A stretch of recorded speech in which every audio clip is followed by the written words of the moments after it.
I've just finished The Witcher Season 2 on Netflix, and I'm very happy. Hey, I'm Dinas, and this channel has a new name and design. Welcome to Glance Value. So today I'll talk about the characters, old and new, the theme of Season 2, why the elf storyline was problematic for me, and why everything else was pretty much amazing. Let's go. First of all, it looks like they really listened to feedback. Somehow contexts feel more natural, characters look way more like they should, they got the pacing a bit better, that's great. Also, generally speaking, it looks like all actors were a bit more comfortable in their roles. I honestly think COVID might have been beneficial in a weird way to the end product here. This season feels less rushed, actors and writers could probably marinate a bit more in this world. I think Henry Cavill improved a lot as Geralt, and he's carrying the show so hard. Not the season, but we'll get to that.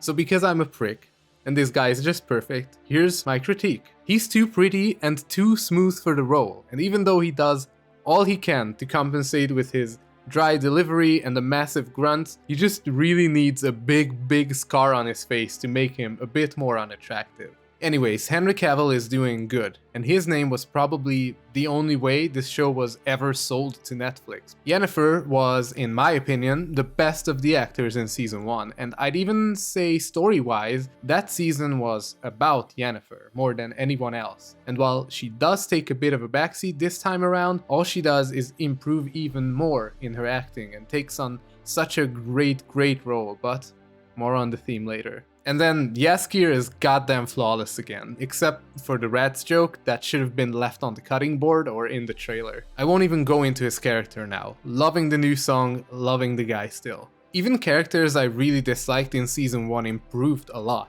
Triss is less annoying now and she actually serves narrative purpose. Istrad also takes on an active role and stops being just eye candy. Tisea, while I still do really dislike her character, is also much more where she should be in the story, I feel. And Fringilla I really hated in Season 1, and that kept being true in Season 2, but this is not an acting or direction problem, it's a writing problem, I think, with the elf storyline, but we'll get to that later. And the new characters are just really solid. Vesemir is everything I hoped for, outstanding acting by Kim Bodnia, radiates the warmth and safety, while also being a big, mean fighter just like he should be.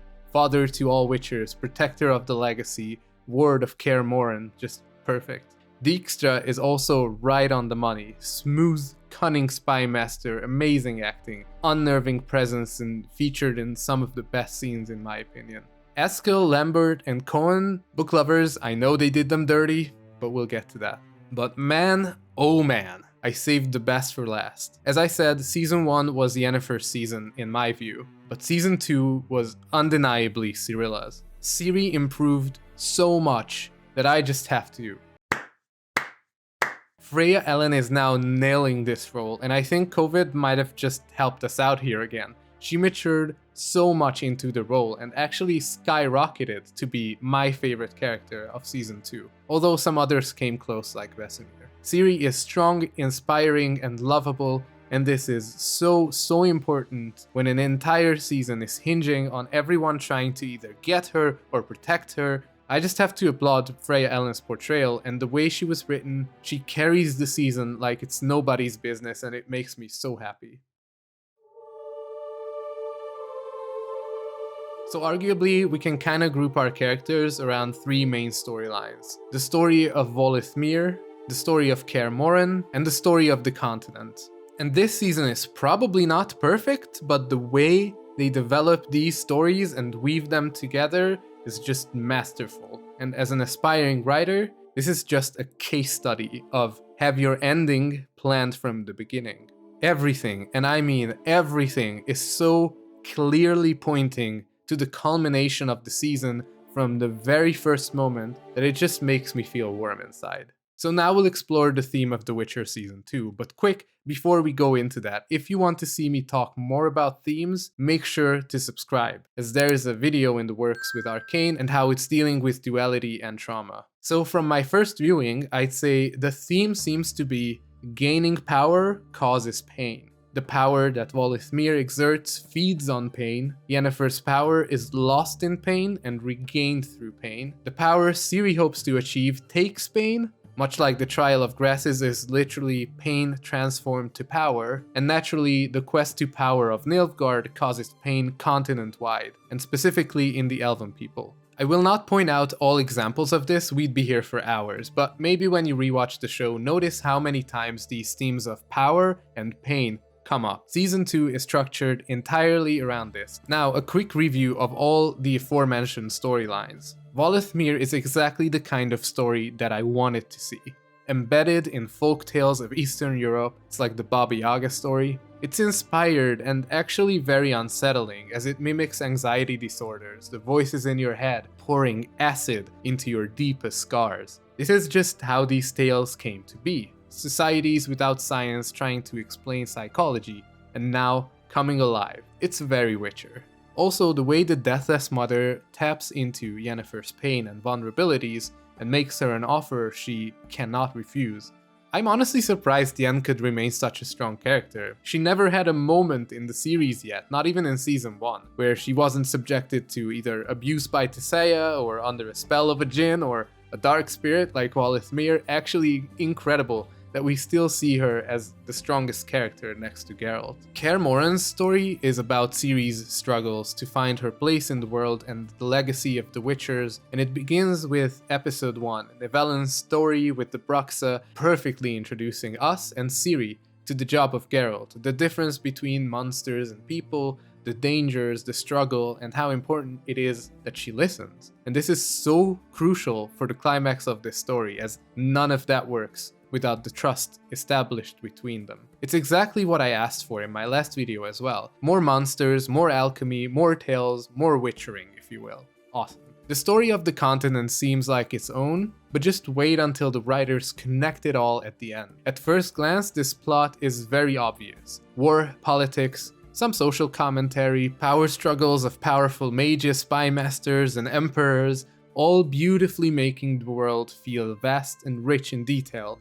And on its own, it could have just been the setting for all our other stories, but naturally, it had to impact our protagonists in some way. And they did just that. They raised the significance of everything we've seen with the reveal that Ciri is the daughter of the Emperor of Nilfgaard. Sadly, for those of us who knew the lore, the emotional payoff here was lacking, but it's still a very effective ending and brings our story together for season 3 perfectly.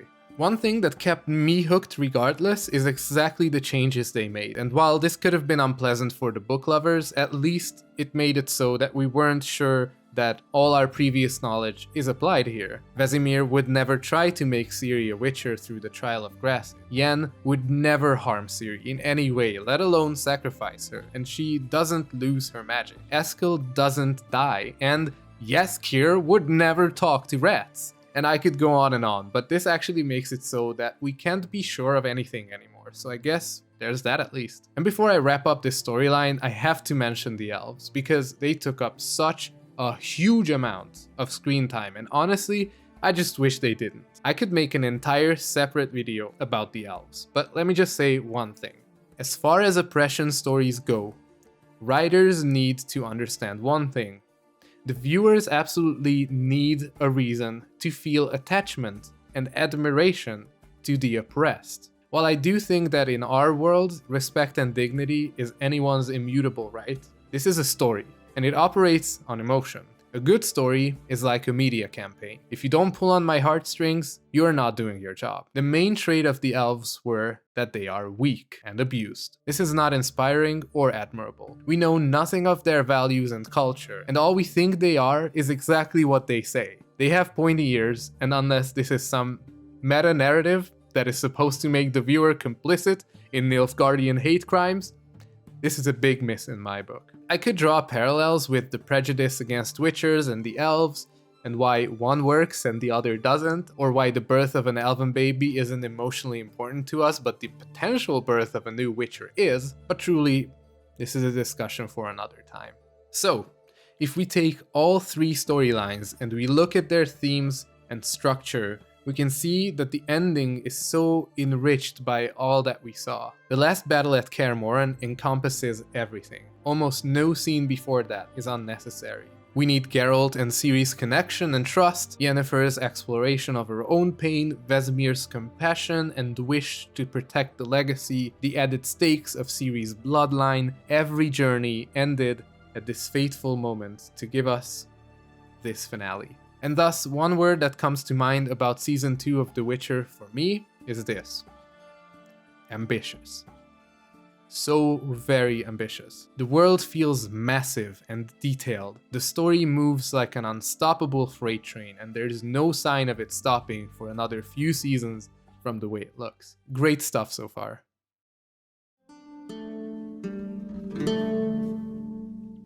There's so much more to talk about, but that would require a full season breakdown by episode. Nevellin's story in episode 1, Nenneke and Melitele, Redania spying, and Roach's death. So much to discuss, but so little time. In conclusion, here's what we can take away from this season. The characters are more interesting and better acted. The story is written clearly structured like a pyramid, starting at different points but escalating to a beautiful apex at the end. The show is ambitious and not afraid to change the source material, for better or worse. But how did you like the new season? Who was your new favorite character? Which storyline did you enjoy the most? Also, if you've read the books, please let me know what you thought in comparison. Until next time, stay safe.